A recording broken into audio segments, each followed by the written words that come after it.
What's up, old school homies? Today we're going to talk about guitar collectability.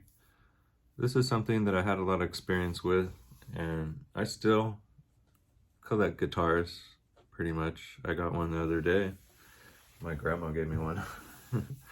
They come at all angles. Like when you are known as a guitar collector, they do kind of, everybody comes out of the woodwork like, here I have one, here I have one.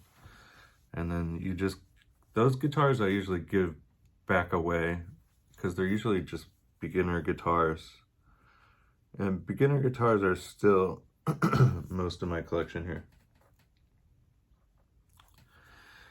Are beginner guitars collectible? That's a good question. Are they common? Yeah, pretty common. I wouldn't really buy a beginner guitar from a guitar store just because, and I have, it's nice to buy something new if you really want to, but you don't have to. You could pay like half the price and get a beginner guitar, either at a pawn shop or on Craigslist or something, because they're just so common. Now, that's where I found collectible guitars to be, since they're common enough to search through a lot of them. You just kind of look for the older one, and then you research it, and every time, the older one is always worth more money. So you pick it up at the same price that everybody lists a beginner guitar at, and you buy one that kind of just slipped through the cracks. I've got a whole bunch of them. I paid maybe $60 for one that's worth $200 or $300, and that's not a huge come up, especially when you have to go drive to go get it. And then sometimes you go and try to pick it up and it's too beat up, or it's got problems. A lot of times you could fix them, but not every time. Sometimes people pass off things that you can't fix easily, or guitars are condition based. So although a lot of them hold up forever and everything is great about them, it could go just the other way if when they were manufacturing it, they didn't measure something right, and it's a compromise right when you buy it, like straight off the shelf, brand new, it's just not good. That actually happens, and you'll hear people cry about that. So I do like to buy used guitars so that I could see, even if it's been used, where its weak points are more obvious, and they could just be easier fixes where you can get the thing going into a good direction. So I bought guitars that were just like a body and a neck, and then put all the electronics in. Or piecing together guitars isn't really collectible because it's called a parts caster after that. If it's the body and the neck match, and you could find like the same pickups that went in it, then yeah, you're getting closer and closer where nobody's ever gonna really know. And there are a lot of guitars out there like that, okay? Like, especially when you start getting into the old vintage stuff that's actually worth money, you'll notice the body and the neck don't exactly match with the dates that are stamped on them, but they're both from the 70s, and they found the 70s pickups and they put those in. I personally wouldn't cry about it as long as like everything's period correct, but people do like everything to match, so that adds some curb appeal if you can prove all that stuff.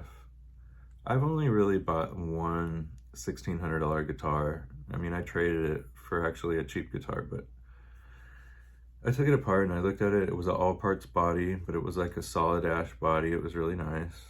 And it was a licensed body that was, good. It was refinished in a proper way. And the neck was like a Blackie Strat neck or some shit. What was it? It was like a 57 neck off of it's like a flame maple neck. Really nice. Off of a high-end Fender guitar. But the frets were really worn out. So to do a fret job on that, maybe like $300 or $400, but they were really glued in there really good. So like, shit, I don't even want to do this. I just got rid of the whole thing. sometimes you just get into these traps and you're like, this guitar is not really super playable, even though it's like the coolest guitar with like 50s strap pickups in it and whatever. I thought it was kind of lifeless and I got rid of that guitar. It was a parts caster. It wasn't super collectible, you know. The parts were cool. It could have really been rebuilt into something if I had done a fret job on it. But you really got to look at the condition of things like that. I didn't totally look at it until I was like, wow, they did bends until they ripped the frets apart in the middle of the guitar. A lot of blues players will do that to their guitar. So I would say aim towards things that are more available parts wise. So say if something goes down on your guitar, it's not going to be near impossible to find another piece for it. Okay, like that's why people like rebuilding Chevy 350 motors or stuff like that. You could find parts for stuff like that, or you have an old USA Strat, that's okay, you could still find parts for that. Other famous players have played those. That makes it cool. Now, going off the beaten path and saying that I found a rare brand of something, kind of collectible. Parts wise, you could run into trouble really quickly, you know? Just like when you find a fancy car that is rare. One thing goes wrong with it, where you're going to get parts for it, that company doesn't exist anymore.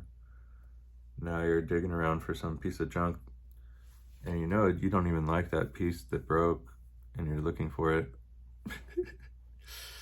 Anyways, try to find things that are complete.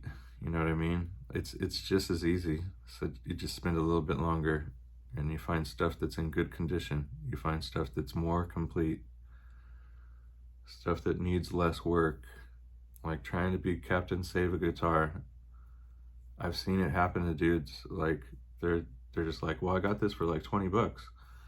Yeah, me too. And I've thrown $200 into a $20 guitar. And it's a great sounding guitar and everything, but is it more collectible now? You got $20 or $200 invested in a $20 guitar. Now you're gonna go to resell it. You're gonna get about $150 for it at the most, and you're gonna work for that. So get something predictable that is actually something people would like, you know. The Gibson thing with the Les Paul, there's a huge scene to that. I know people that make a living off of selling Les Pauls online. Those are a little bit more risky because most of it's in the finish and the way that it looks. So condition is a real concern with those, like all the way. Anyways, trying to say where you should start, probably where I started, you know, getting Squires and looking for older Squires, rebuilding older Squires, working your way up to Mexican Strats, which are expensive now. I have maybe one of those at this point. And then working your way up to the USA stuff. I think solid body guitars are a better investment than the acoustics. As far as electrics versus acoustics, acoustics are much more fragile. If someone leaves it in the windowsill for too long one day, it could just blow apart. So old and acoustic doesn't always add up. You could end up in trouble there. I'm not saying you always will. I mean, there are great brands and people that do take care of their stuff, but you could buy it new. Like, trying to say that buying something old just because it's old is a good idea. Why does that matter? People say like the age of the wood changes the tone, it gets drier and drier and more resonant. They all sound good. Like the wood is gonna be dry as a bone before they make it. They age the wood for years before they make a guitar out of it, or else the paint wouldn't stick to it, you know what I mean? Yeah, guitars are fun to collect. You have to look at like the neck, how it's bent. Sometimes you get a guitar and it's just like bowed up. It ain't worth anything, you know what I mean? If it's not set up right, or it was bowed up like that, and then they flex it all down, and now all the frets are popping out, and there's gaps in between. You kind of ruined it. You should have taken better care of it. You don't know how many times they've dropped that guitar. That's why I like the solid body guitars. I've dropped a couple of those myself.